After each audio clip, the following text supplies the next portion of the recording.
오늘의 사회 이슈를 홍혜연 기자가 종합해드립니다. 오늘의 이슈 포커스입니다. 새누리당 지도부가 지난달 말 박근혜 대통령에게 자진 탈당을 권유한 것으로 알려졌습니다.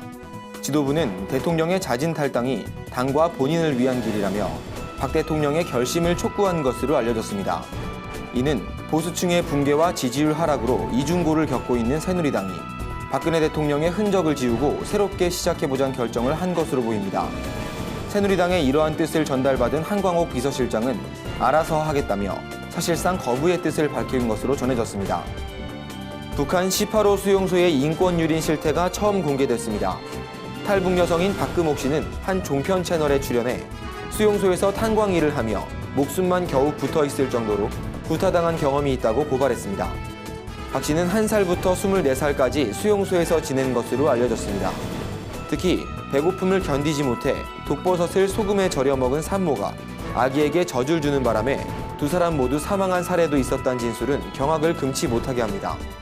한편 북한은 국제사회의 계속된 폐쇄 요구에도 불구하고 평안남도 개천, 함경남도 요덕, 함경북도 명간 등지에서 정치범 수용소를 운영하는 것으로 알려졌습니다. 도널드 트럼프 미국 대통령이 자신의 반이민 행정명령의 부정적인 여론조사들을 모두 엉터리라고 비판했습니다. 트럼프는 자신의 SNS에 최근 여론조사들은 모두 가짜 뉴스라며 국민들은 국경 안보와 극단적 입국 심사를 원하고 있다고 주장했습니다.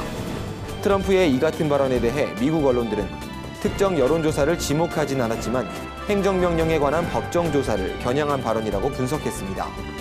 한편 미국 CBS 여론조사에 따르면 응답자의 51%가 반이민 행정명령에 반대하는 것으로 나타났습니다.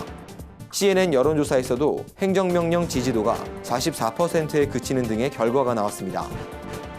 이른바 소비 절벽이란 말이 나올 정도로 경기가 좋지 않지만 발렌타인데이를 맞은 청년들은 과감히 지갑을 열고 있습니다.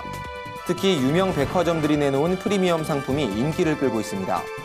롯데백화점은 30만 원에서 50만 원대 초콜릿의 매출은 수년째 꾸준히 증가하고 있다며 질 좋고 독창적인 초콜릿을 선호하는 청년들이 주 고객층이라고 말했습니다.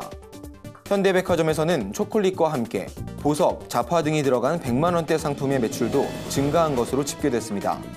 업계 관계자는 경기 불황 속에서 전 국민이 소비를 줄이고 있지만 젊은 소비자들은 자신이 중요하다고 생각하는 분야의 소비는 오히려 늘리고 있다고 분석했습니다.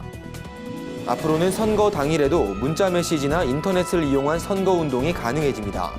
정부는 7일 황교안 대통령 권한대행 국무총리 주재로 국무회의를 열고 이 같은 내용의 공직선거법 개정안을 의결했습니다. 정부는 선거 여론조사가 선거의 공정성을 해치거나 정정보도문 등의 명령을 이행하지 않은 때에는 고발 조치를 할 수 있도록 했습니다.